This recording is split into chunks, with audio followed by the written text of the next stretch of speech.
यस्य सर्वमिदं वशे यो भूतः सर्वस्य ईश्वरो यस्मिन् सर्वं प्रतिष्ठितम्। ॐ नमो वः पितरो रसायः, नमो वः पितरः शोषाय, नमो वः पितरो जीवाय, नमो वः पितरः स्वधायै, नमो वः पितरो घोराय, नमो वः पितरो मन्यवे, नमो वः पितरः पितरो, नमो वो गृहान्नः, पितरो दत्तसतो वः, पितरो द्विष्मे तद्वः, पितरो वासः। ओम शांति शांति शांति। फरीदाबाद भारत विकास परिषद की फरीदाबाद शाखा से संचालित उसी के तत्वाधान में आयोजित बहन तमन्ना अग्रवाल जी के संयोजन में बहुत ही सुंदर कार्यक्रम चल रहा है। सभी माताओं बहनों के आज मैंने दर्शन किए, बहुत अच्छा लग रहा है तमन्ना जी के कारण। वास्तव में तमन्ना जी की तमन्ना पूर्ण होने जा रही है। हम सभी, जैसा कि हमारे संगठन का नाम है भारत विकास परिषद, भारत का विकास हो, भारत के विकास तभी होगा जब भारत के नर नारियां विकास की ओर बढ़ेंगे। तो बहुत ही सुंदर इन्होंने अपना 5 सूत्रीय कार्यक्रम बताया, सेवा, संस्कार, समर्पण, श्रद्धा, सहयोग, इस प्रकार से। और मैं तो उसमें कहूँ एक सत्कार भी उसमें जुड़ जाए तो वो उसी के अंतर्गत आ जाता है वैसे तो इस प्रकार से बहुत ही ये 5 सूत्रीय कार्यक्रम को लेकर के आप सभी लोग बढ़ रहे हैं, क्योंकि ये जो संस्था है वास्तव में निर्धनों को धन देने वाली और विकलांगों को, नेत्रहीनों को, या फिर जो जो जहाँ जहाँ जिसको ज़रूरत है उसकी उस प्रकार से रक्षा करने वाली है। और मैं तो इसी को पितर मानती हूँ, क्योंकि पितृ शब्द जो है उसको समझना बहुत ज़रूरी है। पितृ शब्द का अर्थ होता है माता, पिता, आचार्य, अर्थात जो हमारी पारक्षणे धातु से ये पितृ शब्द बनता है, जो हमारी पालना करते हैं, जो हमारी रक्षा करते हैं, जो इसके भीतर हमारी माँ हो सकती है, हमारे पिता हो सकते हैं, हमारे आचार्य हो सकते हैं, हमारे जितने भी विद्वान हैं, वैज्ञानिक हैं, देशभक्त हैं, राष्ट्रभक्त हैं, पूर्वज हैं, अर्थात जिन्होंने पहले कुछ काम किया है, हमारे दादा दादी हैं, हमारे सास ससुर हैं, वे सभी पितृ के भीतर आ जाते हैं। ये माता, पिता, पितामह, पितामही, दादा दादी, नाना नानी, जितने भी घर के समाज सदस्य हो सकते हैं, जितने भी समाज के सामाजिक कार्यकर्ता हो सकते हैं, वे सभी तो हमारी पालना और रक्षा करने में लगे हुए हैं। तो जो हमारा उद्देश्य है इस संगठन का, बहुत ही सुंदर उद्देश्य है पूरे संगठन के लिए ही, और प्रांतीय जो यहाँ पर संयोजिका जुड़ी हुई हैं उसी के सभी लगी हुई, उन्हीं से सभी बहनें जो जो जहाँ जहाँ पर काम कर रही हैं इस भारत विकास परिषद का, सभी के लिए मैं साधुवाद तो कहती ही हूँ, कार्यक्रम की भी हार्दिक शुभकामनाएं और उनके लिए और बधाई प्रेषित करती हूँ। परमपिता परमेश्वर की अनुकंपा से आज हम सभी यह जानना चाह रहे हैं कि हमारे जो पूर्वज थे उनको हम किस प्रकार से प्रणाम करें, किस प्रकार से उनको नमन करें, किस प्रकार से उनके प्रति श्रद्धा अर्पण करें। तो 2 प्रकार की बात है बहनों भाइयों इसमें। एक श्रद्धा तो हमारी जो अभी जीवित माता पिता हैं, जिनसे हम हर प्रकार की सुख सुविधा, सहायता, ज्ञान, बल, विज्ञान की प्राप्ति कर रहे हैं, उनके प्रति। एक श्रद्धा जो अभी वर्तमान में नहीं है, वे पूर्वज, चाहे वे महान पुरुष हों जैसे राम कृष्ण, और जितने भी राष्ट्रभक्त हों जो कि अभी नहीं है, पूर्वज बन गए, पितर के बाद जो पहले जो बन गए, जो आज वर्तमान में नहीं है, वे सभी पूर्वज कहलाते हैं। तो जो अब नहीं है, हम सभी ये तो जानते हैं कि उनका शरीर नहीं है, लेकिन आत्मा रूप से तो वो कहीं ना कहीं होते ही हैं। और किसी न किसी घर में, जैसे हम भी किसी घर से आए हैं, वैसे ही वो भी किसी न किसी घर में गए ही हैं। तो उनको वहाँ पर उनका सेवा सत्कार शुश्रूषा उनको वहाँ मिल रही है और हम लोगों को यहाँ मिल रही है। तो हमारे जो जीवित माता पिता गुरुजन हैं, उन लोगों को हम सभी को नमस्कार करना चाहिए। एक तो नमस्कार की पद्धति है, हाथ जोड़ करके नमस्ते कर दिए, चरण स्पर्श कर लिए, ये नमस्ते है। लेकिन नमस्ते का तो अर्थ बहुत व्यापक है। एक नमस्ते वो है जो हम अन्न से, फल से, फूल से, मेवा से, खिलाने से, पिलाने से, पहनाने से सेवा कर रहे हैं। और एक सेवा के साथ साथ एक शब्द और जुड़ा हुआ, शुश्रूषा। जब हम उनके पास बैठ करके उनकी बात को सुनने वाले होते हैं, तो दो प्रकार से हम हमें श्रद्धा अर्जित करनी होती है। एक तो श्रद्धा, श्रद्धा को भी समझ लें कि श्रद्धा का अर्थ होता है, इसमें दो शब्द मिले हुए हैं, श्रत जमा धा।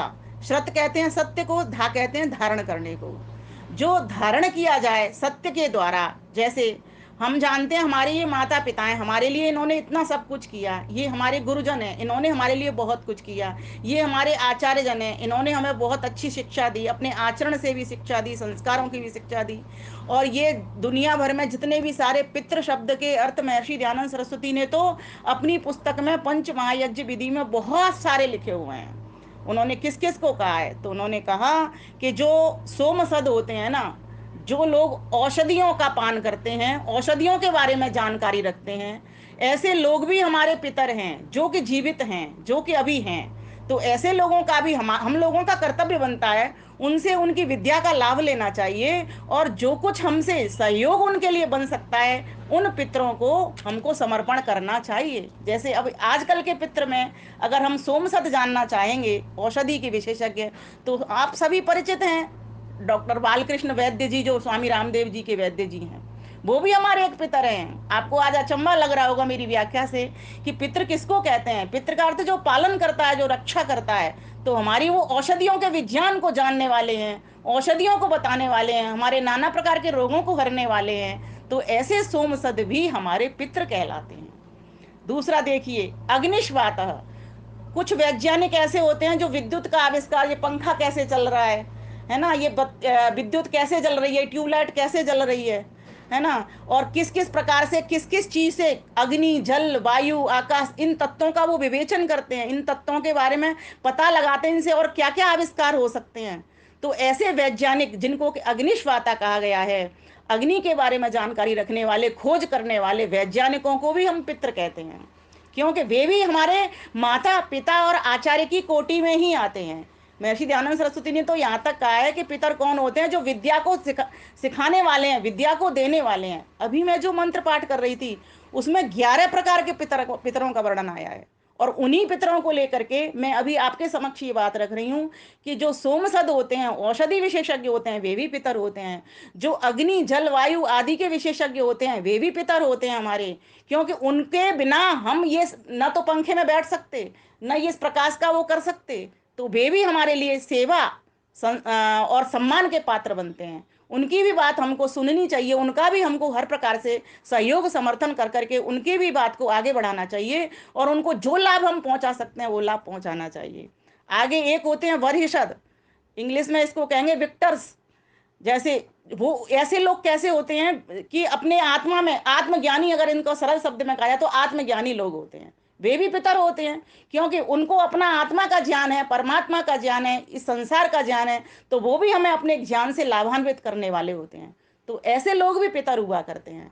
और पितर कौन होते हैं, तो एक साइकोलॉजिस्ट की कोटि में आते हैं, सोमपा, जिनको संस्कृत में सोमपा कहेंगे, अर्थात स्वयं सोम का पान करने वाले। सोम कहते हैं औषधि को। जैसे अभी आप लोगों के घर में गिलोय लगी होगी, गिलोय को क्या कहते हैं, अमृता, और सोम माने भी अमृत है। तो वही सोम औषधियों का स्वयं पान करने वाले हैं, हमारे रोगों को हरने वाले हैं। जो स्वयं सोमसद हैं वही सोमप्पा हैं। और आगे हविर्भुज, सैनिटरिस्ट, जो कि जैसे कि अभी जो हम यज्ञ करते हैं ना, ये यज्ञ भी हमारा पितर है। ये जो यज्ञ करने वाले लोग हैं ना, याज्ञिक लोग जो यज्ञ कर रहे हैं, अर्थात जो हवन कर रहे हैं, वे लोग भी हमारे पितर हैं। ऐसे लोगों की भी हमें सेवा सहायता करनी। जहां जहां पर आपको लगता है कि यज्ञ हो रहा है, वहां पर आप जाकर के यज्ञ में आहुति लगाइए। अपना जो कुछ बनता है आपसे, उस तरीके की उसमें सामग्री है, समिधा है, गऊ का घी है, या जो जो व्यवस्था वहां पर, दरी बिछाने की व्यवस्था का काम है, या कोई सामान भेजना है वहां पर, तो उसके आप सहायक बनिए। यही तो आपका ये मोटिव है जो आप बता रही थी कि सेवा, संस्कार, सहायता। मैंने कहा यहीं से बात शुरू करती हूँ। तो ये सब हमारे पितर हैं। तो किसी भी प्रकार से हमें यज्ञों की रक्षा करनी है। भगवान राम ने यज्ञों की रक्षा की। जब यज्ञों में विध्वंस करते थे, जो असुर लोग आते थे, तो उन्होंने क्या किया? उनको विश्वामित्र मुनि और वशिष्ठ ऋषि उनको लेकर के कहाँ गए? वन में गए। ये पूरी पूरी प्लानिंग थी, पूरी योजना थी। क्यों लेके करके गए? इसलिए लेकर के गए, वन के भीतर आतंक मचा हुआ है। जो ऋषि महर्षि यज्ञ करते हैं, हवन करते हैं, उनको ये लोग हवन नहीं करने देते, जो असुर लोग हैं, राक्षस लोग हैं। तो यज्ञों की रक्षा के लिए वो उनको लेकर के गए। तो जो यज्ञ करने वाले ऋषि मुनि हैं, वे भी सारे की सारे ऋषि मुनि हैं, या आज भी वर्तमान में जो लोग यज्ञ कर रहे हैं, वे सभी की सभी हमारी रक्षा कर रहे हैं यज्ञ के द्वारा। क्योंकि यज्ञ के द्वारा पर्यावरण की शुद्धि होती है, और पर्यावरण की शुद्धि होती है तो वहां पर जो जम्स हैं, जो हमारे लिए घातक हैं, उनका नाश होता है। और जो पर्यावरण की शुद्धि होकर जब जलवायु शुद्ध हो जाते हैं, तो बादल जो जल बन जाता है, वहां पर जो 4 प्रकार की सामग्री हवन में हम डाला करते हैं, वो ऊपर बादल में चली जाती है। वहां से शुद्ध जल बरसता है खेतों में। खेतों में अन्न पैदा होता है, खेती लहलहाती है। उस अन्न को फिर जब हम खाते हैं, तो हमको शुद्ध सात्विक अन्न की प्राप्ति होती है। हम हष्ट पुष्ट बिलिष्ट होते हैं। तो ऐसे सैनिटरिस्ट लोग भी हैं, याज्ञिक लोग भी हैं, जो यज्ञ कर रहे हैं। ये जो यज्ञ है ना, जो हवन कुंड, ये पूरा की पूरा आपके लिए सैनिटाइजर है। हवा और वायु, जल को शुद्ध करने वाला है। इसीलिए इसको नित्य प्रति हमको करना चाहिए। और इसको करने वाले हमारे लिए विशेष कर से सम्मान के पात्र हैं, सेवा के पात्र हैं, सहयोग के पात्र हैं, श्रद्धा के पात्र हैं। तो ऐसे पितरों को भी हम नमस्कार करना चाहिए। उनकी नमस्ते यही है, उनको सेवा सहयोग। किसी भी व्यक्ति की नमस्ते का मतलब यही होता है कि जो व्यक्ति जैसा है और आपसे वैसी अपेक्षा रखता है, उसको वही चीज देना। अगर कोई निर्धन व्यक्ति आपसे नमस्ते करता है, तो जरूर उसकी सहायता करनी है किसी भी तरीके से। और ये भारत विकास परिषद इस काम को कर रहा है, बड़ी खुशी होती है। जिनके पैर नहीं है, विकलांगों को उनको पैर देता है। तो चूंकि हम सभी संगठनों से जुड़े हुए हैं इस तरीके के काम को, तो हमें पता है कौन संगठन कितना अच्छा काम कर रहा है और अपने भारत को उत्थान के पथ पर ले जाने के लिए कार्यरत है। तो हम सभी लोगों का कर्तव्य बनता है कि हम इन पितरों को पहचानने वाले बने। तो क्या आज्यपा, वे जो लोग होते हैं, जो साधु महात्मा होते हैं, जो घृत का सेवन करते हैं, अर्थात घी पीते हैं और घी ही पिलाना सिखाते हैं, मांस मदिरा इन सब चीजों से दूर रहते हैं, ना शराब पीते ना मांस खाते, हमको भी सात्विक अन्न खाने की शिक्षा देते हैं। ऐसे पितरों की भी हमको सेवा सहायता करने, सहयोग करना चाहिए। उनके प्रति भी हमारी श्रद्धा होनी चाहिए। क्योंकि देखिए, श्रद्धा का मतलब मैंने आपको पहले ही बताया कि जो जो लोग हैं, उनके प्रति सत्य श्रद्धा क्या है हमारी, उन्हीं को तो हमको धारण करना है। और वो जो बात बताएंगे, उन बातों को हमें आगे आगे अनुकरण के लिए स्वयं से करते हुए आगे आगे बढ़ाना है। यही तो उनके प्रति हमारी श्रद्धा होगी। तो हमें पहले तो अपने आसपास, इर्द गिर्द, अपने पूरे राष्ट्र के भीतर जहां जहां तक हमारी पहुंच बनती है, यथाशक्ति ऐसे लोगों को पहचानना है। और सभी जानते हैं, मैं कहती हूँ हमारा राष्ट्रपति भी हमारा पितर है, हमारा प्रधानमंत्री भी हमारा पितर है। माता, पिता और आचार्य, वेद ने 3 शब्द ऐसे कह दिए।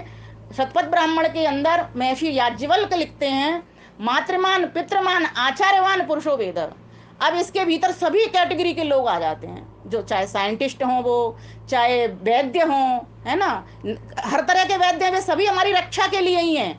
वैज्ञानिक हमारी रक्षा के लिए हैं, प्रधानमंत्री प्रजा की रक्षा के लिए ही है, राष्ट्रपति भी प्रजा की रक्षा के लिए ही है। जितने प्रकार के विद्वान हो सकते हैं, बुजुर्ग लोग हो सकते हैं, गांव के लोग हो सकते हैं, अपने से आयु में मैं तो कहती हूँ छोटे लोग भी हो सकते हैं, जिनसे आपको हर प्रकार की सेवा सहायता मिल रही है। तो सभी को हम नमस्कार करते हैं। और फिर आगे का सुकालिना, जो लोग समय का पालन करते हैं और घड़ी देख करके काम करते हैं और समय की वैल्यू हमको भी सिखाते हैं कि कौन सा समय कितने समय में करना है और कितने फास्ट और कितना अच्छे ढंग से करना है, कुशल ढंग से करना है। ऐसे लोग, जिनको प्रीचर्स भी कहा जाता है, सुकालिनः जिसको संस्कृत में कहा जा रहा है, ऐसे लोग भी हमारी सेवा, श्रद्धा, सम्मान के पात्र होते हैं। ये हमारे पितर हैं, असली पितर हैं। जब ये नहीं रहेंगे, शरीर छोड़ देंगे ये लोग, तो फिर ये पूर्वज बन जाएंगे हमारे। फिर इनकी श्रद्धा सेवा, वो भी मैं आपको बताऊंगी कि इनको किस तरीके से फिर आगे लाना है। तो आगे कहा, और यम राजा, जज, न्यायाधीश, जिनको जज कहते हैं ना, न्यायाधीश, ये भी हमारे पितर हैं, ये भी न्याय करते हैं। वो एक अलग बात है कि कोई व्यक्ति अपने कर्तव्य को ठीक प्रकार से नहीं निभा रहा हो। अब जज जज है, करने का काम है उसका न्याय करना, जैसे राजा विक्रमादित्य हुए थे उस तरीके का काम करने का। अब अदालतों में अगर जज ठीक से काम नहीं करे तो इसमें किसी की क्या गलती है, उसको तो पकड़ना चाहिए, उसको ऐसे लोगों को गद्दी पे बिठाना ही नहीं चाहिए हमको। तो क्योंकि चुनाव तो हम लोगों के द्वारा ही होता है, उनकी आपस की मीटिंग होती है वकीलों की। तो इस प्रकार से ये सब ध्यान देने के योग्य हैं और ये सेवन करने के योग्य हैं, और इनकी रक्षा, जो हमारी रक्षा कर रहे हैं न्याय न्याय दिला करके, ऐसे न्यायाधीशों का भी सेवा सहयोग सत्कार शुश्रूषा करना हम सभी नागरिकों का परम कर्तव्य बनता है।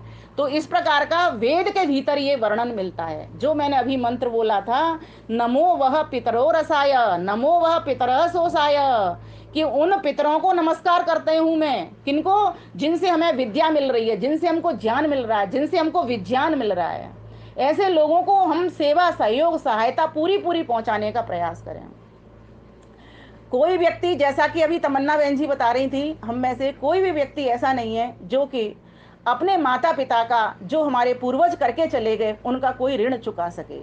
लेकिन यह सोच करके हमको ये नहीं छोड़ देना चाहिए कि हम उनका ऋण नहीं चुका सकते तो हम शांत होकर के बैठ जाएं, आलसी प्रमादी होकर के बैठ जाएं। इस बात को हमें इस ढंग से लेना होगा कि उन लोगों ने जो जो काम किए हमारे लिए, मान लीजिए किसी ने विद्यालय खोला, मान लीजिए किसी ने बेटियों के विवाह किए उन पूर्वजों में से, चाहे कोई भी हो सकते हैं, हमारे दादा दादी जो अभी नहीं है, वे हमारे पूर्वज बन गए, उन्होंने जो काम किए, उनके कामों को लेकर के हमको आगे आगे बढ़ाना चाहिए। किसी के दादा के दादा, परदादा के भी दादा, और वो लोग यज्ञ करते थे। मैं तो सभी को कहा करती हूँ, अपने अपने घर में अपने जितने भी पूर्वज हुए, अपने घर की वंशावली, उसका पूरा चित्र बनाना चाहिए। अपने बच्चों को बताओ, ये तुम्हारे दादाजी थे, ये उनके पिताजी थे, उनका ये नाम था, और नाम के साथ साथ उनका ये काम था, उनका यश यहाँ यहाँ तक फैला, उनका यश क्यों क्यों फैला। अपने पूर्वजों की पूरी पूरी हिस्ट्री अपने बच्चों को बताइए। बताओगे कैसे? जब आज किसी से पूछो तो किसी को पता ही नहीं होता, बच्चों को पता ही नहीं होता, दादा दादी के आगे उनको नहीं पता होता। और आजकल तो ये ऐसी न्यूक्लियर फैमिली आ रही है, इनमें तो बच्चों, दो दो बच्चे या एक एक बच्चे, इनमें तो आपस के ही संबंधों का नहीं पता चलता। उनके बाद उनसे उन्हें सिखाना पड़ता है कि ये तुम्हारा रिश्ते में ये है वो है, अपने पड़ोसियों के बारे तक में उनको नहीं पता चलता। इतना हम लोग संकुचित सीमित होते चले जा रहे हैं। तो हमको ये बताने के लिए स्वयं से एक चित्र बनाना पड़ेगा।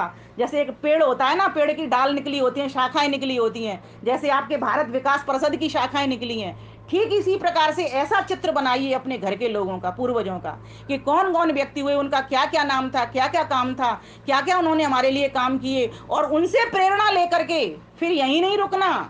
आपने ले लिया, समझ लिया, लेकिन अपने बच्चों में वो चीज डालिए। दान करते हो, स्वयं की जगह पर अपने बच्चों के हाथों से दान करवाइए। कहीं विद्यालय खोलने जा रहे हो, ओपनिंग में साथ लेकर के जाइए। कहीं निर्धनों की सहायता करना चाहते हो, आप अपने बच्चों को साथ लेकर के जाइए, उनको दिखाइए गरीब लोग कैसे रहते हैं। असली पितर तो वही लोग हैं, उनको सहयोग करिए, उनकी सेवा करिए, उनको संस्कार दीजिए। कोई बहन जाकर के उनके झुग्गियों में जाकर के यज्ञ करना सिखावे, उनको संस्कार पाठशाला उनकी खोले। इस प्रकार से हम अपने जीवित पितरों को, अर्थात जो पितृ हैं, जो कि जीवित हैं, उनकी हम सेवा सहयोग सहायता कर सकते हैं। हम सभी, ये मैं मानती हूं कि पूरी तरीके से ऋण नहीं चुका सकते, लेकिन एक छोटी अल्प आहुति इस तरीके से हम अवश्य लगा सकते हैं। एक शब्द चलता है तर्पण। तर्पण क्या है? जो लोग अभी हैं उनकी तृप्ति कर देना। उनकी तृप्ति कैसे करेंगे? जो जो चीजें उनको आपसे उम्मीद है, आपसे उम्मीद लगा के बैठे हैं, माना कि हम उम्मीद लगाना छोड़ दें, क्योंकि सुखी हम रहना चाहते हैं, तो अपने बच्चों से हम उम्मीद लगाना छोड़ दें। लेकिन जो माता पिता, सास ससुर या ज्येष्ठ जेठानी जो जो हमसे उम्मीद लगा करके बैठे हैं, उनके लिए हमें क्या करना होगा? उनके लिए हमें जो वो चाहते हैं उनके पास बैठना शुरू करना होगा। आज ये बहुत बड़ी कमी है। पूरी सेवा कर रहे हैं, अन्न खिला रहे हैं, धन दे रहे हैं, घी पिला रहे हैं, दूध दे रहे हैं, पैसे दे रहे हैं, सब कुछ दे रहे हैं, लेकिन एक मिनट भी अपने माता पिता के पास बैठने के लिए हमारे पास समय नहीं। पति ऑफिस से आता है, पत्नी चाहती है मेरे पास आए, माता पिता चाहते हैं मेरे पास पहले आए। अगर पत्नी समझदार समझदार है, घर को स्वर्ग बनाने वाली है, घर को अच्छा बनाने वाली है, तो वो अपने पति को कहेगी कि मेरे माता पिता के पास पहले जाओ, अपने माता पिता की तरह सम्मान देगी। मायके में तो कोई भी बेटी ऐसी नहीं होती कि कोई भी आए घर पे तो माता पिता के पास ना जाने दे, लेकिन वहां पर ऐसा अधिकार वो कर लेती है कि वो चाहती है कि मेरा पति पहले मेरे पास आए। भाई उनका भी तो बेटा है माता पिता का, वो कब से सुबह से आस लगा करके बैठे हैं। पत्नियों ने तो फिर भी फोन पे बात कर ली है। वे हमारे जीवित माता पिता ही हमारे पितर हैं, तो हमको उनकी पूरी तरीके से सेवा के साथ साथ उनको सुनना भी चाहिए। हम कुछ करें या ना करें, माता पिता को सच बताऊं, कुछ भी पाने की हमसे उम्मीद नहीं होती। वो क्या चाहते हैं कि दो मीठे बोल उनके साथ बोल करके हम उनकी बातों को सुन लिया करें, बस इतना वो चाहते हैं। और ये हम काम बहुत आसानी से कर सकते हैं। भगवान है ना, हम बोलते हैं एक दिन मातृ दिवस मना लेते हैं और इतिश्री कर लेते हैं। माता पिता के फोटो डाल डाल करके व्हाट्सएप पर, फेसबुक पर और ट्विटर पर, जन कहाँ कहाँ हम नहीं डालते। और बढ़िया बढ़िया काव्य भी लिखते हैं उनके लिए, ऐसा नहीं है।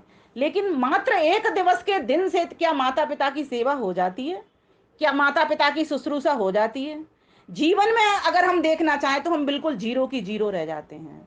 व्हाट्सएप के लिए हम हीरो हो जाएंगे, फेसबुक के लिए हम हीरो हो जाएंगे, एक फेस दिखेगा कि हमारे माता पिता को नमन हम स्वयं भी करेंगे, औरों से भी करवाएंगे। लेकिन अगर हमने एक दिन भी 7 दिन में बैठ करके उनकी बात को ठीक प्रकार से सुन लिया, तो मेरा ऐसा मानना है कि आपके ये जो श्राद्ध पक्ष चल रहे हैं ना 15 दिवस के, आपके मन में प्रश्न भी आएगा ये कि ये 15 ही दिन क्यों? ये जो पूर्णिमा से लेकर के और अमावस्या तक ये जो चलता है श्राद्ध पक्ष, ये 16 ही दिन क्यों? और इनमें ही ये क्यों काम करते हैं हम, इस आश्विन मास में ही क्यों करते हैं? तो इसका भी मैं सिद्धांत आपको बताने वाली हूँ। देखो, जब आपने चतुर्मासा का नाम सुना है सभी ने, चौमासा जिसको बोलते हैं शुद्ध हिंदी भाषा में, जो सरल आपस की वार्ता होती है उसमें चौमासा। 4 मास होते हैं, आषाढ़, श्रावण, भाद्रपद और आश्विन। आश्विन कहते हैं क्वार को और सरल भाषा में। तो अब जब आषाढ़ से लेकर के और आश्विन तक बारिश का माहौल बना ही बना रहता है ना। 4 मास में से 2 मास तो वर्षा, बीच के जो 2 मास हैं उनमें तो जैसे श्रावण हो गया और भाद्रपद हो गया, इनमें तो बहुत तगड़ी बारिश हुआ करती है। तो हमारे यहाँ एक नियम था, प्राचीन काल से ही एक नियम था कि ये जो बरसात कालों में क्या है, अपने काम धंधे तो ठप हो जाते हैं सभी के, इतना काम चलता नहीं, यातायात के वाहन भी नहीं चलते हैं, तो लोग घरों में होते हैं। अब हमको भी तो कोई मार्गदर्शक मंडल चाहिए, गृहस्थियों को भी तो क्या होता था प्राचीन काल में कि बाहर से, वनों से, गिरियों से, पहाड़ों से, पर्वतों पर रहने वाले साधु संत महात्मा इन दिनों में अपनी चीजें, क्योंकि उनको भी वो डर होता था कि वहां पर कोई शिला न सरक जाए, है ना, अधिक बारिशों में कुछ और दिक्कत ना हो जाए। और दूसरी बात, उनके मन में ये भाव भी होता था कि हम भी गृहस्थियों को कुछ ना कुछ जा करके मार्गदर्शन कर आए, जिससे उनका जीवन यापन भी अच्छा हो। क्योंकि साधु संत लोग तो परिव्राजक होते हैं, वो चाहते हैं कि सभी लोग उन्नत हो, गृहस्थी लोग फलें फूलें, तो उनका ये कर्तव्य बनता है। तो अपनी भी उनकी रक्षा होती थी उससे, उस काम से, और हम गृहस्थ आश्रम की भी रक्षा होती थी। हमारे 4 आश्रम है ना, ब्रह्मचर्य, गृहस्थ, वानप्रस्थ और संन्यास आश्रम। 100 वर्ष की आयु को ये विभाजित कर दिया गया 25-25 वर्ष की आयु के भीतर। तो 25 वर्ष का ब्रह्मचारी व्यक्ति विद्यार्थी कहलाता है, विद्या अर्जन करता है, वो ब्रह्मचर्य से रहता है और गुरुजनों की सेवा में बना रहता है। गृहस्थ आश्रम में जब विद्या पढ़ लेता है, कम से कम एक वेद का पठन पाठन जब उसका हो जाए, तो गृहस्थ धर्म में वो प्रवेश करता है 25 वर्ष का युवा होकर के। फिर अपने अच्छे प्रकार से ही अपनी गृहस्थ की नैया को वो पार लगाता है। फिर उसके बाद में जब 50 वर्ष का व्यक्ति हो जाता है, तो वानप्रस्थ में प्रवेश करने के लिए वो शुरू होता है। लेकिन अब आज क्या हो रहा है, हमने इन आश्रमों को नहीं समझा। गृहस्थ में तो चले जाते हैं सभी मजे मजे में, कोई एक दो बिरला ही संत महात्मा बन पाता है, लेकिन वहां से निकलने की भी तो प्रथा हमको हमारे शास्त्रों ने बताई है कि उसी में मत फंसे रह जाना। जब बेटे के बेटा हो जाए या बेटी हो जाए, तो जाकर के अब अपना काम लो, बच्चों को घर संभलवाओ और बच्चों से काम करवाओ, वो अपने आप करेंगे, अपना घर संभालेंगे। हमको ज्यादा दखलंदाजी उसमें नहीं करनी, जिससे परिवार में सुख बना रहे और हम भी अपनी रक्षा कर पाए। कुछ ज्ञान भी तो अर्जन करना है, सारा दिन इसी में थोड़ी लगे रहेंगे हम।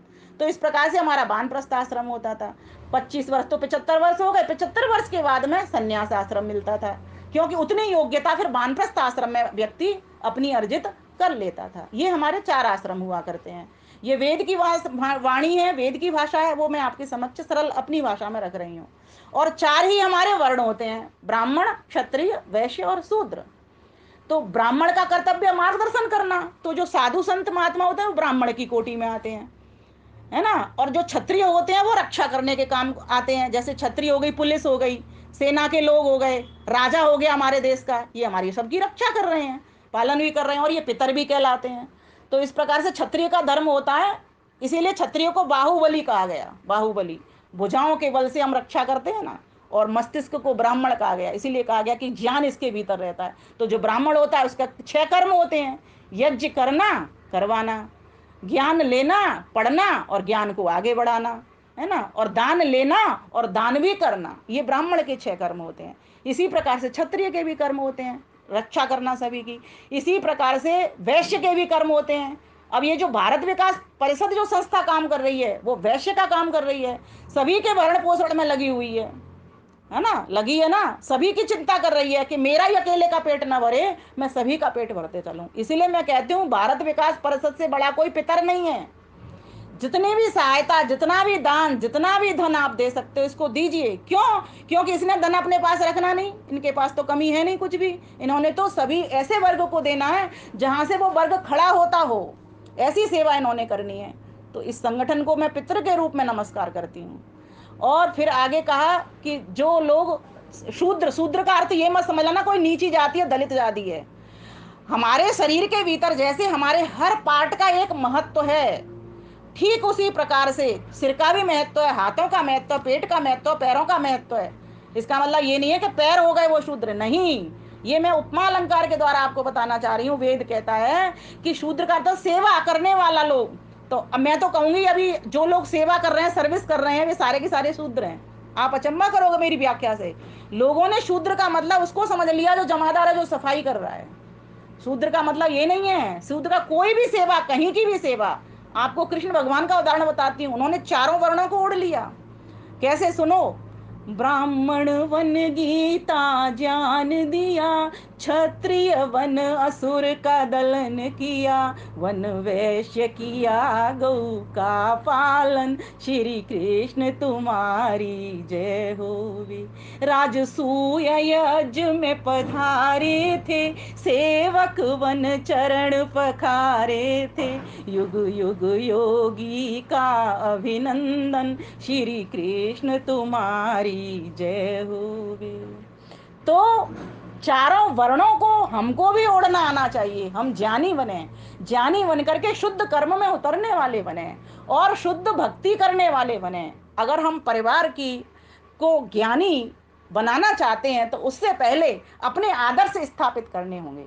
हमारे भीतर जो ज्ञान का हुनर है वो कहाँ से हमको प्राप्त हुआ? हमारे माता पिता से मिला।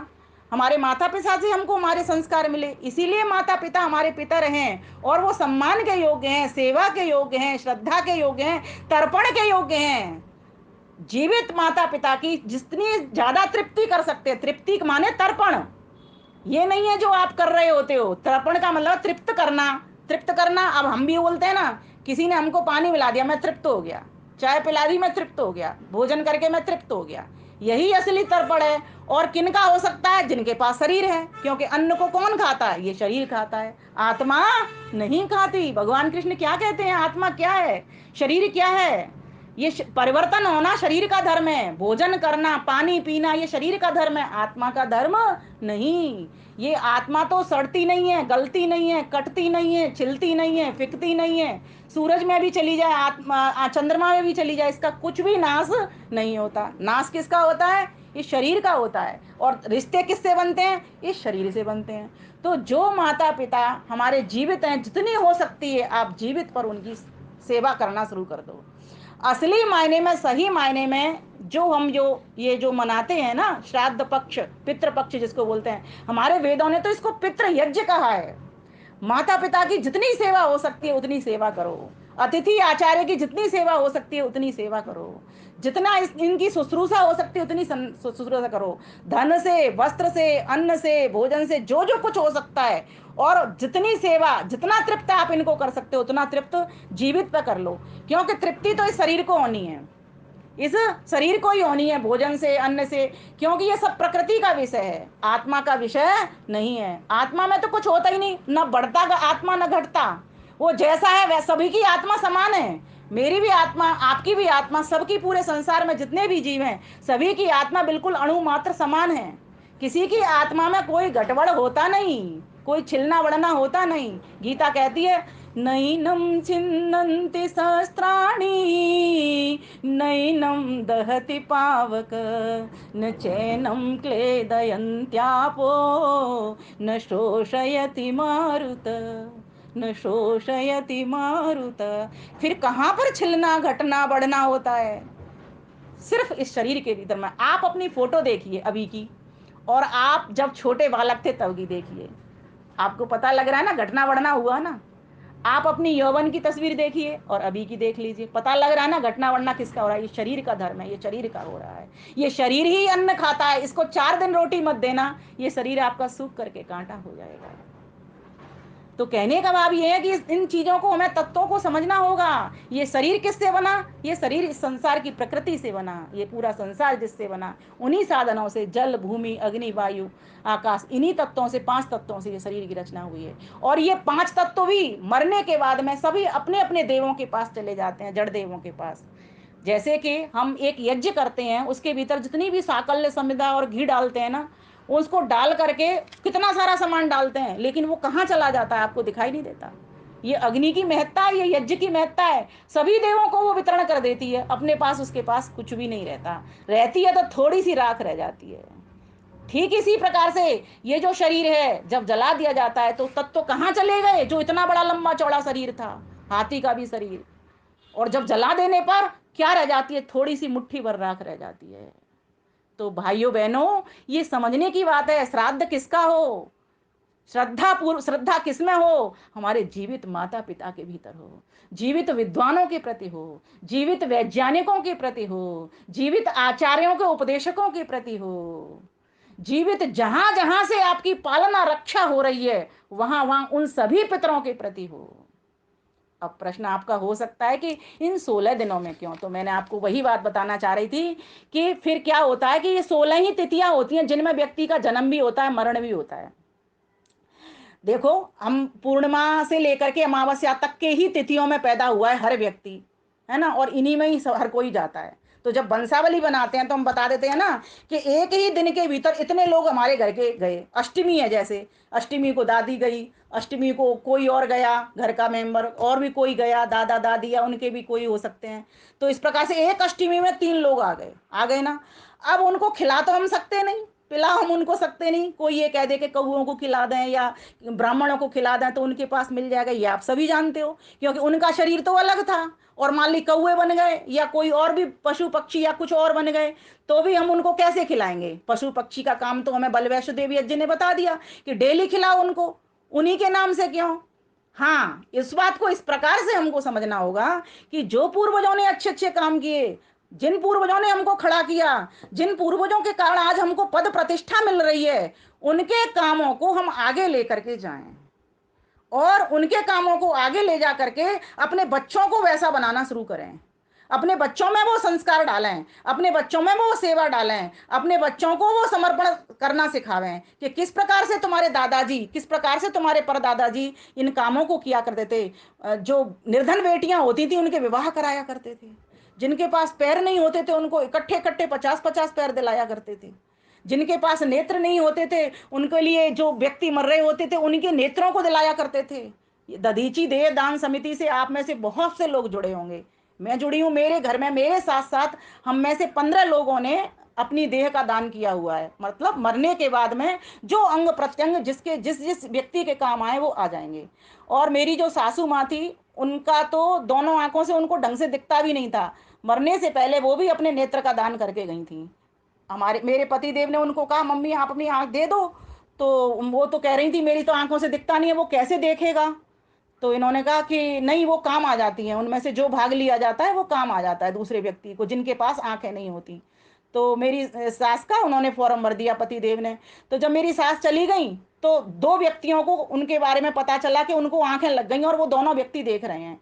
जब उनकी श्रद्धांजलि सभा हुई तो उन दोनों व्यक्तियों के परिवार वाले खुद आए और खुद उठावनी में खड़े होकर के इस बात को कहने लगे कि हमारे 2 व्यक्तियों को तो जीवन देने वाली उनकी माँ थी। तो बताइए, हमारी माँ तो कहीं गई नहीं, उनकी आंखें उनको लग गई। तो इस प्रकार से ये कर्तव्य करके कौन गया? मेरी सास गई। तो ये जो मेरे पूर्वज थे मेरे लिए प्रेरक बन गए। तो अब मैं पूर्वजों के प्रति मेरा नमन कैसे होगा? ऐसे पूर्वजों के लिए नमन यही होगा कि जो काम वो करके गए, मुझे सिखा करके गए, वो मैं आगे आगे अपनी पीढ़ी, जो आने वाली पीढ़ी है, अपनी संतति है, उसको सौंप करके जाऊं। और दूसरी बात, मेरे जो अड़ोसी पड़ोसी हैं, मेरे जो नाते रिश्तेदार हैं, उनको भी सहयोगी बना करके, उनको भी इस काम को सिखला करके, उनका भी दान करवा करके, इस प्रकार से मेरा यहाँ तक काम नहीं रुकता कि अपना ही उन्नति मैं अपनी उन्नति समझ लूं। प्रत्येक की उन्नति में मेरी उन्नति है। राष्ट्र, भारत का विकास तभी हो सकता है, राष्ट्र उन्नति तभी कर सकता है जब मैं अपने साथ साथ सभी की उन्नति की सोचूं, सभी की उन्नति में अपनी उन्नति को मानूं। इस प्रकार से हम राष्ट्र का विकास कर सकते हैं। तो हमारा अपने माता पिता के प्रति ऐसा कर्तव्य होना चाहिए अपनी पंक्तियों के साथ। चूंकि परिचय में मेरा बहन ने कवित्री का भी बता दिया है, तो मैं अपनी परिचय कविता के साथ साथ आपको सुनाना चाहूंगी आगे की बातें। आओ ऐसे पर्व मनावें, श्रद्धा से कर्तव्य निभावें, जीवित मात पिता को निश दिन श्रद्धा से हम शीश झुकावें। नित प्रति उठ कर रोज सवेरे, नित प्रति उठ कर रोज सवेरे, मात पिता की करे वंदना, उनकी ममता भरी दया से कभी न कोई हो विरंजना। बच्चे बधू सभी मिलजुल कर हंस हंस कर कर्तव्य निभावें। कभी भी इस प्रकार से शुश्रूषा मत कर देना, ऐसी सेवा मत करना, ले बुढ़िया मर खा। ये दान तामसिक दान है, गीता कहती है। ऐसा दान कभी मत करना, ऐसी सेवा शुश्रूषा कभी मत करना। प्यार से जिन लोगों ने हमारे लिए इतना किया, आपको अब कथा आ गई मुझे दिमाग में, वो बोलती हूँ। बीरबल ने अपने माता पिता के सामने बहुत सारे पैसों की, धन दौलत की, स्वर्ण चांदी की एक पोटली बना करके अपनी माँ के चरणों में डाल दी कि माता लो, मैं आपका ऋण चुकाने के लिए आया हूँ। देख करके माता पहले तो हंसी और फिर आंखों में से झरझर करके आंसू निकले। बीरबल ने पूछा, माँ मैं तो तुम्हारे लिए ये ऋण चुकाने के लिए चीजें लेकर के आया, और तुम हंस भी रही हो रो भी रही हो, मैं भेद नहीं समझ पाया इसका। माँ कहती है, मैं हंस तो इसीलिए रही हूँ कि बेटा मेरा ऋण चुकाने के लिए आया है, क्योंकि माता पिता का कभी ऋण चुकता नहीं है। और मैं रो इसीलिए रही हूँ कि इन ठीपरियों से मेरा ऋण चुक जाएगा क्या, जो तू ठीपरियां लेकर के मेरे चरणों में डाल रहा है। वो कह रहा है कि माँ मैं तेरा ऋण चुकाने आया हूँ। बेटा अगर तू ऋण चुकाना चाहता है तो आज रात को मेरे पास सो जाना। माँ ने कहा, ठीक है माँ, मैं सो जाऊंगा। बेटा ने कहा। बेटा आया, माँ सो गई चारपाई बिछाकर, पास में ही बेटे ने चारपाई बिछा ली और माँ बेटे दोनों मगन होकर के सो गए। थोड़ी देर के बाद माँ उठती है और बेटे को आवाज लगाती है। अंधेरा हो रहा था, कहती है, बेटा मुझे प्यास लगी है, मुझे एक गिलास पानी दे दो। बेटा आता है और बड़े ही प्रेम से, श्रद्धा के साथ में, क्योंकि वो तो ऋण चुकाने चला है, और माँ को एक गिलास पानी दे देता है। माँ से वो गिलास पीते पीते फैल जाता है और बिस्तर गीला हो जाता है। माँ कहती है तो सो जाती है। फिर इसी तरीके से थोड़ा पी करके बेटा भी सो जाता है। फिर 1 घंटे बाद उठती है, बेटा मुझको प्यास लगी है। बेटा सोचता है अभी तो इसको मैंने पानी दिया, फिर कहती है मुझको प्यास लगी है। अब की बार जो पहले नरमी थी, अब की बार उसमें थोड़ी सी गर्मी और मिल जाती है। अब वो आकर के कहता है, माँ अभी तो थोड़ी देर पहले पानी दिया था, आपको दिखाई नहीं देता? सारा पानी हमने फैला रखा है, पूरे बिस्तर को गीला करा है, कर रखा है। बेटा मुझसे हो गया, मुझे दिखाई नहीं दिया। माँ सो जाती है और बेटा भी चला जाता है उसको पानी दे करके। फिर उसके बाद में फिर 1 घंटे बाद माँ फिर उठती है और उठ करके बेटे को आवाज़ लगाती है, माँ ओ बेटा मुझे प्यास लगी है, मुझे पानी दे दे।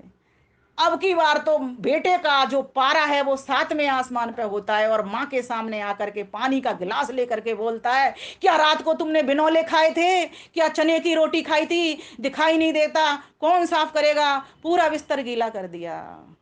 बेटा, माँ कहती है, बेटा तू मेरा ऋण चुकाने आया था ना इन टीपरियों को लेकर के, तो चुका, ले चुका। सुन, जब तू मेरे गर्भ में नहीं आया था बेटा, तब मैं सोचा करती थी, सबसे पूछा करती थी, मेरे गर्भ में बेबी कब आएगा, मेरे गर्भ में बच्चा कब आएगा। और जब मेरे गर्भ में तू आ गया तो मैं हर संभव प्रयास किया करती थी कि मेरा बच्चा सुरक्षित रहे गर्भ में, मेरा समय से पहले प्रसव ना हो जाए, मेरा गर्भ ना गिर जाए। इसके लिए मैं जो जो मुझसे उपाय बताता मैं वो उपाय करती, जो जो दवाई मुझे जो औषधियाँ देता खाने में वो खाती, जो जो भोजन मेरे लिए शुद्ध सात्विक पौष्टिक हो सकता था वो भोजन करती मैं, जो जो मुझको मेवाओं की बात करता वो मेवा मैं मंगा लेती, चाहे मेरे पास पैसे थे या नहीं थे, पर मैं पूरा पूरा कि मेरा गर्भ ना गिर जाए बेटा। और जब तू होने को आया तो हम में पति पत्नी दोनों विचार कर रहे थे कि हमारा बेटा होगा या बेटी होगी। हम सबसे पूछा करते थे, जो बुजुर्ग लोग थे उनसे पूछा करते थे क्या होगा, तो किसी ने कहा कि तुम्हें माताजी बेटा होगा। तो हम फूले नहीं समाये दोनों पति पत्नी के हमारे बेटा होगा, क्योंकि ऐसी मान्यता है। हम नहीं मानते इसको, बेटा बेटी दोनों एक समान होते हैं, और आप भी नहीं मानते क्योंकि अभी शिक्षा जगत ने अपने पैर पसार दिए हैं। तो कहा गया कि बड़ी खुश हुई मैं, और फिर मैंने मुझे लगा कि सभी कहा करते थे कि पूरे मास का बच्चा होता है तो वो अच्छा होता है, तो मैं सभी से पूछा करती थी। और मैं ये भी चाहती थी कि मेरा बच्चा कोई छोटा मोटा आदमी ना बना, बड़ा होकर के। हम ये पति पत्नी विचार किया करते थे। तो मैंने अपने पति देव के सामने ये बात भी रखी थी कि मेरा बच्चा क्या बनेगा। तो बोले कि चलो किसी से पूछ लेते हैं कि क्या आने वाला है इस गर्भ के भीतर से जो बच्चा पैदा होगा वो। तो हमने पूछा तो किसी ने कहा हमको, एक किसी सज्जन व्यक्ति ने जो ज्ञानी था उसने हमको बताया कि तुम्हारा अगर प्रसव रात्रि के पहले प्रहर में हो गया तो चौकीदार बनेगा, और दूसरे प्रहर में अगर हो गया तो थानेदार बनेगा, और तीसरे प्रहर में हो गया तो मंत्री बनेगा। बेटा सुन, मैंने क्या किया। मैं नहीं चाहती थी मेरा बेटा चौकीदार बने, मैं नहीं चाहती थी मेरा बेटा थानेदार बने, मैं चाहती थी मंत्री बने। तो आज तू जो मंत्री बना है ना, इसी सोच के कारण बना है। तू मेरा ऋण चुकाने आया था ना इन ठीपरियों को लेकर के, इसीलिए मैं हंसी और इसीलिए मैं रोई। हम कभी माता पिता का ऋण चुका सकते नहीं, इनके तो एहसान कितने हम गिना सकते नहीं। हम कभी माता पिता का ऋण चुका सकते नहीं, देख ले हमको दुखी तो भर ले अपने नयन ये, एक हमारे सुख की खातिर हो उठे बेचैन ये। भूख लगती प्यास ना और नींद भी आती नहीं, कष्ट हो तन पे हमारे सिसकियां जाती रही, इनसे बढ़कर देवता भी सुख दिला सकते नहीं। हम कभी माता पिता का ऋण चुका सकते नहीं। प्यारे भाइयों बहनों, गीत आप सुन चुके हो बहन तमन्ना जी से, इसीलिए मैं आपको बता रही हूँ कि माता पिता के सम्मान करने के क्या क्या तरीके हों। मैं अब यहाँ विषय को मोड़ रही हूँ। उनकी उपस्थिति में अपने फ़ोन को बिल्कुल दूर कर दें। अगर कोई लिखना चाहे नोट कर सकता है, बड़े चिंतन का विषय है। मैंने ये मैसेज वैसे फॉरवर्ड कर दिया है, बहुत जगहों पर पहुंच गया है। वे क्या कह रहे हैं इस पर ध्यान दो, आप क्या सुनना चाहते हैं इस पर ध्यान मत दो। उनकी राय को स्वीकारना सीखो, कम से कम एक बार उनके सामने सिर हिला करके हाँ कहना सीखो। उनकी बातचीत में सम्मिलित होना सीखो। वो चाहते हैं आपसे कि हमारे बच्चे हमारे साथ बैठें। उन्हें सम्मान के साथ देखना प्रारंभ करिए, उनका सम्मान करिए कि ये मेरे भगवान हैं। धरती के भगवान अगर कोई हैं तो हमारे माता पिता, और माता पिता में सभी आ जाते हैं, सास ससुर जेठ जेठानी विद्वान वर्ग वैज्ञानिक सब आ जाते हैं, जो मैं अभी आपको पितृ शब्द का अर्थ बता रही थी। क्योंकि सभी हमारी पालना करते हैं, सभी हमारी रक्षा करते हैं। जितने भी जीवित जन अभी आपके हैं, और जो चले गए वे तो पूर्वज थे। पूर्वजों की प्रेरणा काम करती है। पूर्वजों की प्रेरणा से, पूर्वजों के इतिहास से हम अपना जीवन सिखाना शुरू करते हैं। और जो काम जो हम करते हैं ना, यज्ञ या किसी ब्राह्मण को खिलाना, वो तो मात्र उनको स्मरण करते हैं बस, और कुछ नहीं है, दैट्स ऑल। उनके पास वो भोजन पहुंचता नहीं, वो टिफिन कोई लगता नहीं, ये आप सभी जानते हो। उनके स्मृति करते हैं उनकी कि हमारे माता पिता इतने अच्छे थे, उन्होंने ऐसे बड़े बड़े काम किए। अब जब कोई घर में उत्सव करते हैं या जो कोई काम करते हैं तो पहले यज्ञ करते हैं, देवताओं को भोजन खिलाते हैं। देवताओं को भोजन मतलब यज्ञ। अभी जो उपला बनाया जाता है ना, एक छोटी सी कंडी, उपला बोलते हैं उसको, कई लोग कंडी बोलते हैं, वो क्या है, वो पहले यज्ञ ही हुआ करता था, हवन ही हुआ करता था, होम ही हुआ करता था। अब लोग ना संकुचित हर चीज में होते चले जा रहे हैं, तो उन्होंने एक उपला के ऊपर लेकर के वो जो घर में बनाया हुआ खीर है या प्रथम अन्न है वो उस पर लगाना शुरू कर दिया। उसकी जगह अगर आप संशोधन कर सकते हैं तो उस दिन यज्ञ करना प्रारंभ करिए अपने अपने घरों में। देव पूजा, क्योंकि समस्त देवों को आहुति आपकी अग्नि में, क्योंकि अग्नि का ये स्वभाव होता है, कोई भी सामान अपने पास नहीं रखती, समस्त जड़ देवों के पास, चेतन देवों के पास वो पहुंच जाता है। इसीलिए यज्ञ उस दिन अवश्य किया करें। जिस दिन आप कोई भी स्मृति दिवस या कोई भी जन्म दिवस या कोई भी कुछ भी कार्य कर रहे हो तो आप इसको यज्ञ से आप जुड़ना शुरू करें, क्योंकि समस्त देवों को पोषण तभी मिलता है, सुगंधि तभी मिलती है जब हम यज्ञ करते हैं। ये एक ऐसा सैनिटाइजर यंत्र है, इसको हमारे ऋषि मुनियों ने जाना, इसलिए वो पितर हैं, इसलिए नमस्कार के योग्य हैं वो, क्योंकि उन्होंने हमें बताई है ये टेक्निक। और ये आज तो नासा ने भी सिद्ध कर दिया। तो आप ये सोचिए ना कि इससे बड़ा तो कोई पितर हो ही नहीं सकता यज्ञ से बड़ा। तो यज्ञ में आपने आहुति लगा दी, प्रथम अन्न लगा दिया, तो समझो आपके जो पितृजन है वे सभी तृप्त हो गए, देवता भी तृप्त हो गए, माता पिता आचार्य तो हो ही गए, और वो जो जड़ देव हैं, पृथ्वी जल वायु आकाश, इन तक भी आहुति पहुंच जाती है। अन्न औषधियों में भी वो आहुति पहुंच रही है हवा जल के माध्यम से। तो कहने का भाव ये पर ये है कि हम अपने माता पिता को सुनना शुरू करें। उनके जो काम थे, यज्ञ करते थे यज्ञ करें, वो दान करते थे खूब दान करें, कोई मना नहीं दान की। निर्धन का भला करना, निर्धन को कुछ देना, ये बहुत बड़ा पुण्य का काम होता है, और यही परिवारों को स्वर्ग बनाने के लक्षण भी हैं। और संगति करना, क्या करते हैं हम श्राद्ध पक्ष में, अपने नाते रिश्तेदारों को बुलाते हैं, भोजन कराते हैं, है ना। और एक बात और मैं सभी को कहा करती हूँ कि कोई व्यक्ति इस चीज से ना जुड़े। कहते हैं ना कि अगर हमने भोजन नहीं उस दिन बनाया या खिलाया पंडित को तो हमारे माता पिता हमारे ऊपर चढ़ बैठेंगे। जो देवता होता है वो देता है, चढ़ता कभी नहीं है, ध्यान देना। जो देवता होते हैं वो हमेशा दे दे करके ही हमको पूर्वज बने हैं, दे दे करके ही गए। हमारे जो पितर थे वे ही तो पूर्वज बने। तो वो दे दे करके हमको प्रेरणा दे दे करके गए कि तुम ऐसे ऐसे काम करो, इसीलिए वो कभी हमारे ऊपर चढ़ेंगे नहीं। कोई भी माता पिता अपने बच्चों के ऊपर नहीं चढ़ता। हर माता पिता चाहता है कि मेरी संतान मुझसे आगे निकले, मैं अगर एक कदम पर हूं तो वो 10 कदम मुझसे आगे निकले, इसीलिए कोई किसी के ऊपर नहीं चढ़ता। ये जो कर्म है ना, ये तो किसी भी उत्सव को करना, किसी भी पर्व को मनाने का एक ढंग होता है, जिसमें देव पूजा, हवन किया जाता है, संगतिकरण किया जाता है, लोगों को बिठाया जाता है, और जो ब्राह्मण वर्ग होते हैं जो हमको मार्गदर्शन दे रहे हैं, जो हमको ज्ञान दे रहे हैं, उनको भोजन करवा दिया जाता है। ये तीन चीजें ही हर व्रत के, हर पर्व के, हर उत्सव के साथ जुड़ी होती है। पर्व का तो मतलब ही यही होता है, पर्वती पूरेति जनान आनंदेन इति पर्व। पर्व कहते हैं पौरी को, जैसे गन्ने में गांठ होती है ना, उसमें रस संचित रहता है। समाज के प्रत्येक वर्ग को लेकर के इकट्ठा करना है, केंद्रित करना है। भारत की उन्नति का प्रत्येक बच्चा बच्चा राम है।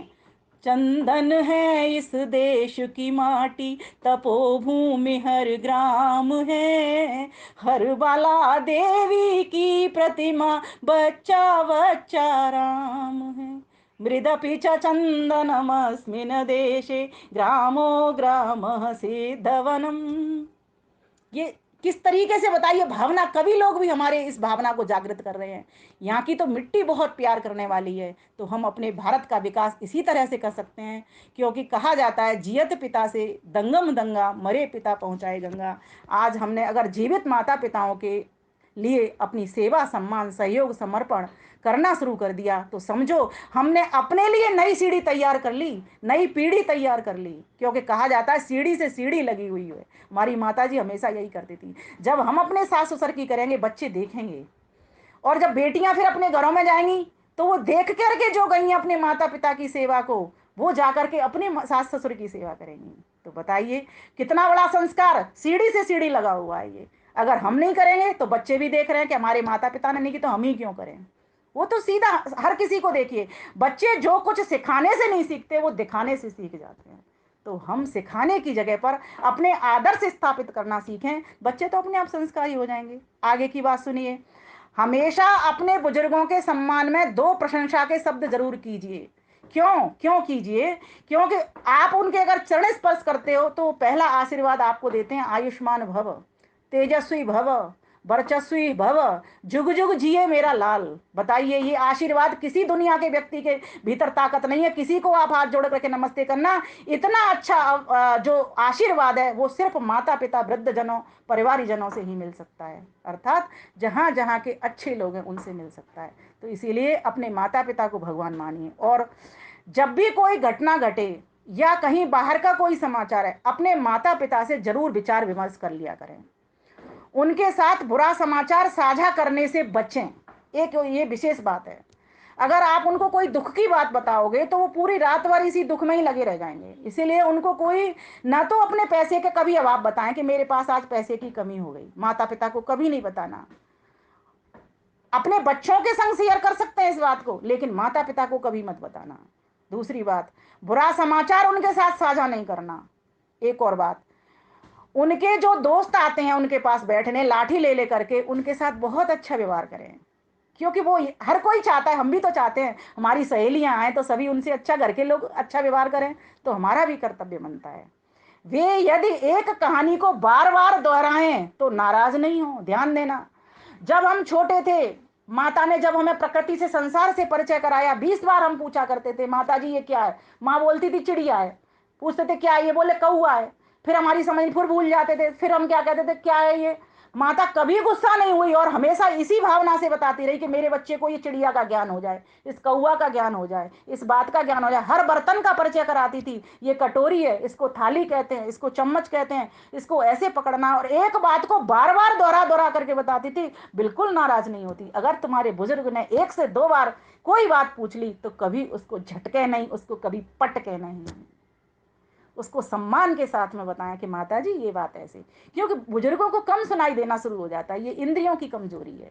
इसीलिए इंद्रियों की कमजोरी से उनकी आत्मा को क्यों दुखी करना। कल को हमारा शरीर भी तो बूढ़ा होगा, कल को हमारे बच्चे हमारे साथ ऐसा करेंगे तो हमको कैसा लगेगा। इसीलिए, और एक और बात है, जो बीती बात है, ऐसी दर्दनाक बात है, उनको भी उनके साथ कभी भी साझा मत करिए। और उनकी अनुपस्थिति में या उपस्थिति में कभी भी कानाफूसी पति पत्नी ना करें। मैं माता पिता के सेवा संस्कार की बात बता रही हूँ कि कैसे सेवा शुश्रूषा करनी है। पितृ किसको कहते हैं? जीवित माता पिता जो अभी प्रेजेंट में है उनके लिए तो हम कर रहे नहीं है, और हम भाग रहे हैं दूर दूर। और फिर जहां दूर दूर भी भाग रहे हैं हम, मान लीजिए, तो अभी उनकी प्रेरणा से हम कुछ प्रेरणा नहीं ले रहे। तो सोचिए फिर ये कैसा कर्म कांड है हमारा। इसीलिए इसमें संशोधन करने की आवश्यकता है। फिर आगे देखिए, उनके साथ एक तमीज होती है हर व्यक्ति की बैठने की। बड़े व्यक्तियों के साथ कैसे बैठा जाता है?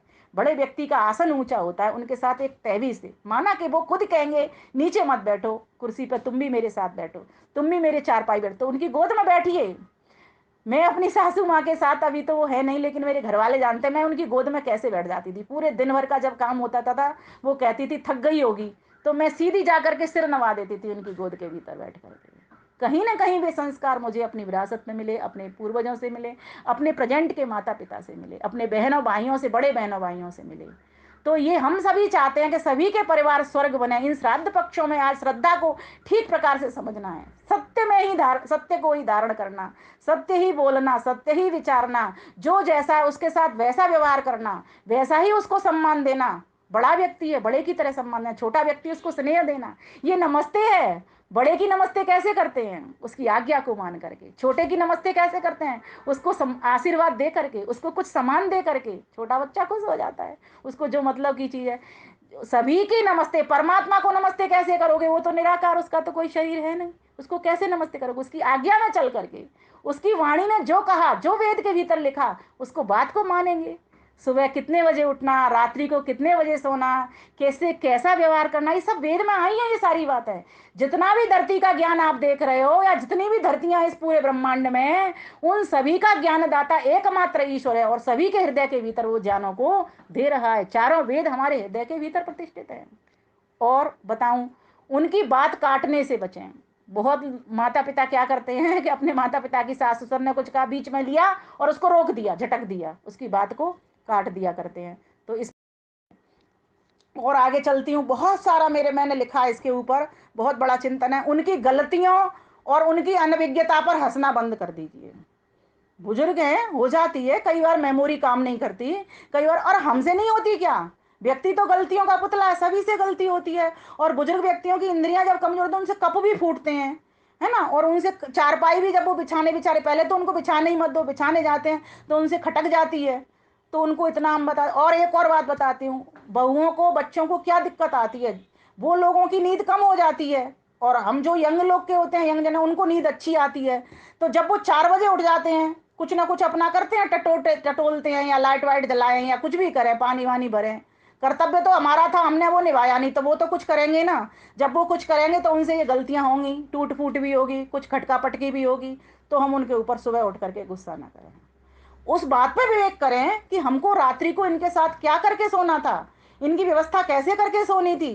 तो इस प्रकार से हम उनके साथ में अच्छा व्यवहार कर सकते हैं, और उनको हमेशा जी लगा करके सुंदर संबोधन के साथ उनसे, और हंसते हुए, जिससे उन, कहा जाता है ना कि बगिया के जब सब फूल खिल रहे होते हैं, तो बताइए कौन माली खुश नहीं होता। जब बच्चे उनके प्रसन्न, तो वो तो पहले ही, क्योंकि वो तो यही चाहते हैं मेरे बच्चे सभी प्रसन्न रहें। तो अपने किसी भी विषय की अपेक्षा उनको अधिक प्राथमिकता दें। यह बात कह करके मैं अपनी बात को यहीं पर संपन्न करूंगी। सभी माता पिता, सभी परिषद के लोग, सभी मेरे पित्र हैं, सभी को मैं हृदय से नमन, वंदन और अभिनंदन करती हूँ कुछ पंक्तियों के साथ। पढ़ लो वेद और शास्त्र का भी एक यह भी मर्म है, योग्यतम संतान का ये सबसे उत्तम कर्म है। इनके चरणों में ये तन मन धन लुटाना धर्म है।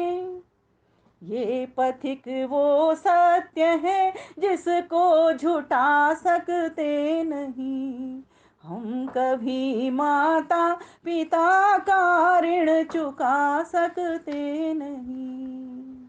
जब वो इस दुनिया से चले जाते हैं, पता नहीं कहाँ चले गए, जैसे हम आ गए, हम भी तो कहीं से आए हैं, और हम भोजन पानी कहाँ कर रहे हैं, अपने इस घर में। वो भी कहीं किसी घर में अपने आराम से भोजन कर रहे होंगे, कहीं किसी के बच्चे बन गए होंगे, बड़े हो गए होंगे, या पता नहीं कितनी बार उनके चोलों का, वो तो कर्म के आधार पर ईश्वर हमको जन्म, नए नए चोले धारण करवा देता है। इसीलिए अगर अपने पूर्वजों को श्रद्धा रखनी है, तो उनकी प्रेरणा जो आपको मिली है, जो उनके काम थे, जो उनका यश था, अपने भीतर लाएं और अपने बच्चों के भीतर लाएं। इस प्रकार से अपने पूर्वजों को, महान पुरुषों को, अब राष्ट्रभक्तों को कैसे करोगे? राष्ट्र के प्रति भक्ति उपजा कर, वो राष्ट्र के लिए कुछ काम करते हैं, हम भी राष्ट्र के प्रति कुछ काम करें। बस ठीक जैसा जैसा उन्होंने अच्छा अच्छा का, जो जो अच्छे अच्छे काम किए, जो जो धर्म के काम किए, जो जो विद्यालयों के काम किए, जो जो विकलांगों के लिए काम किए, जो जो निर्धनों के लिए काम किए, वे सभी गुणों को अपने भीतर लाएं, और अपनी संतति को उन सब चीज़ों से परिचय कराएं। और मैं चित्र के लिए फिर द्वारा से बोलती हूँ, अपनी वंशावली घर की बनाएं, उसमें बच्चों को बताएं, उनके कामों को लिखें, बच्चों को खुद क्रिएटिव बनाना शुरू करें, आप उनको जोड़ें इस चीज़ से। तो इस प्रकार से हम अपने माता पिता के जो ऋण है, उनमें एक छोटी सी आहुति, मतलब एक, जैसे कहा ना, बूंद के बराबर, जैसे ईश्वर के सामने अपने आप को भक्त तौलता है भगवान के आगे, इसी प्रकार से माता पिता के ऋण के आगे एक छोटी सी अल्प आहुति इस प्रकार से हमको लगानी होगी। आप सभी का धैर्यपूर्वक, श्रद्धापूर्वक सुनने के लिए बहुत बहुत धन्यवाद करती हूँ। 5:15 हो गए हैं, मुझे लग रहा है 1 घंटा मेरा पूरा प्रवचन ये चल गया है। बातें बहुत हैं, लेकिन काम करना भी बहुत ज़रूरी है। इसीलिए इन बातों को यूं ही सुन करके ना छोड़ दें, हम सभी अपने जीवन में धारण करने वाले बने। आप सभी का बहुत बहुत धन्यवाद। तमन्ना जी, आपका भी बहुत बहुत धन्यवाद। आपने अपना इतना सुंदर मंच बहनों का, माताओं का, भाइयों का दिया मुझे, जिनके सभी के मैं दर्शन करके कृतार्थ हुई। आप सभी का बहुत बहुत धन्यवाद। नमस्ते नमस्ते।